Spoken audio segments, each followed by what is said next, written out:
M Q M Pakistan نے اہم بیانات دیے ہیں، یہ بیان کتنے اہم ہیں اس کا فیصلہ آپ نے کرنا ہے۔ جی السلام علیکم، میرا نام خرم فہد ہے۔ ایم کیو ایم پاکستان نے کہا ہے کہ ایم کیو ایم پاکستان اور مسلم لیگ نون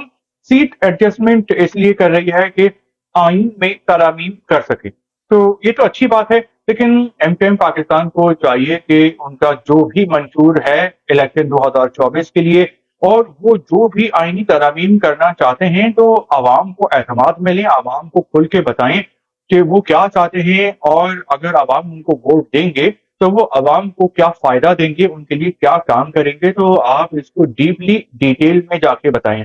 دوسری بات جو ہے وہ ایم کیو ایم پاکستان والوں نے یہ کہی ہے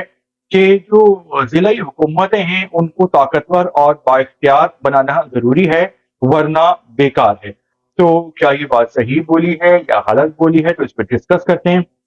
دیکھیں، دنیا میں جن جن ممالک نے ترقی کی ہے، جہاں پہ فلاح ہے، ترقی خوشحالی ہے، تو وہاں پہ سسٹم یہ ہے، سین اس طرح کا ہوتا ہے کہ جو مرکز ہوتا ہے وہ طاقتور ہوتا ہے، لیکن وہ ساری طاقت، اختیار، وسائل جو ہے وہ دبا کے نہیں بیٹھ جاتا سانپ کی طرح، بلکہ جو مرکز ہوتا ہے یعنی وفاق، وہ اختیارات دیتا ہے صوبوں کو، اور صوبائی حکومتوں سے وہ اختیار جاتے ہیں لوکل حکومتوں کے پاس یعنی ضلعی حکومتوں کے پاس۔ جبکہ پاکستان میں نظام الٹا چلتا ہے، جو صوبائی حکومتیں ہیں وہ سارا پیسہ، ساری اختیار اور وسائل کھا جاتی ہیں اور نیچے تک پہنچنے ہی نہیں دیتی، یعنی لوکل گورنمنٹ تک اور ضلعی اور بلدیاتی انتظامیہ تک پیسہ اور اختیار پہنچتے ہی نہیں ہے۔ پاکستان میں تو اکثر بلدیاتی الیکشن نہیں کرائے جاتے، ان میں تاخیر کر دی جاتی ہے، اور اگر الیکشن کروا دیے جاتے ہیں تو اختیارات جو ہیں وہ روک لیے جاتے ہیں، وہ دبا لیے جاتے ہیں۔ تو پاکستان میں تو آوے کا آوا ہی بگڑا ہوا ہے، اور جو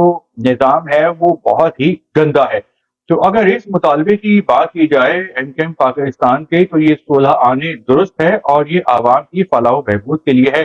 کیونکہ جب وہ لوکل گورنمنٹس ہوں گی تو ان کا انتخاب کیا جائے گا، گلی محلوں کی جو حکومتیں ہوتی ہیں بلدیاتی، گلی محلے کے ہی لوگ آئیں گے، ان کا رہنا وہاں ہوگا، ان کے ماں باپ اور بچے بھی وہی رہیں گے، تو اگر علاقے میں امن و امان، ترقی خوشحالی ہوگی تو اس کا فائدہ بلدیاتی نمائندوں کو ہوگا، ان کی عزت بھی ہوگی، اور ان کو وہ بھی دکھانا ہوگا اپنے ہی لوگوں کو جہاں پہ وہ پیدا ہوئے اور جہاں پہ انہوں نے مرنا ہے۔ اس کے علاوہ جو بلدیاتی نمائندے ہوتے ہیں وہ وہاں کے اپنے علاقوں کے ان آؤٹ سے واقف ہوتے ہیں، ان کو اچھائی، برائی، خوبی، خامی کا پتہ ہوتا ہے، تو وہ کرنا چاہیں تو وہاں پہ حالات کو بہت بہتر کر سکتے ہیں۔ تو یہ تو ایم کیو ایم پاکستان کی بات بالکل ٹھیک معلوم ہوتی ہے۔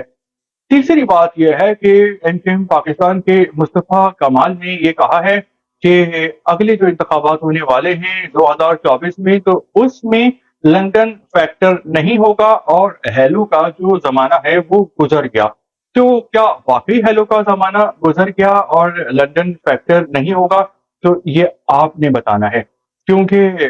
جو فیکٹر گزر گیا یا آنے والا ہے، جو بھی فیکٹر، جو بھی لاڈلا بننے والا ہے یا جو لاڈلا نہیں رہا، تو اس کا جو فیصلہ ہے وہ ہمارے یہاں اسٹیبلشمنٹ کرتی ہے، اور پاکستان کے اکثر سیاستدانوں کو اسٹیبلشمنٹ نے ہی بنایا ہے۔ ہم پی ٹی آئی کی بات کریں تو 2018 میں اسٹیبلشمنٹ ہی عمران خان کو وزیر اعظم بنانے میں اہم کردار ادا کیا تھا، اور نواز شریف جن پہ آج کل بلاول بھٹو الزام لگا رہے ہیں نئے لاڈلے کا،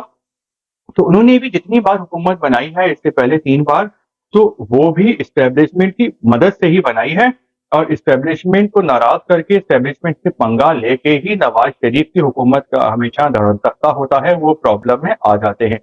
تو اب یہ لوگوں نے بتانا ہے کہ مصطفیٰ کمال کی وہ بات سے اتفاق کرتے ہیں یا نہیں، ایم کیو ایم لندن یعنی الطاف حسین صاحب کے حوالے سے، کہ کیا M Q M London Altaf Hussain کا زمانہ گزر گیا یا نہیں؟ آپ کیا سمجھتے ہیں؟ بتا سکتے ہیں، کامنٹ کر سکتے ہیں۔ شکریہ۔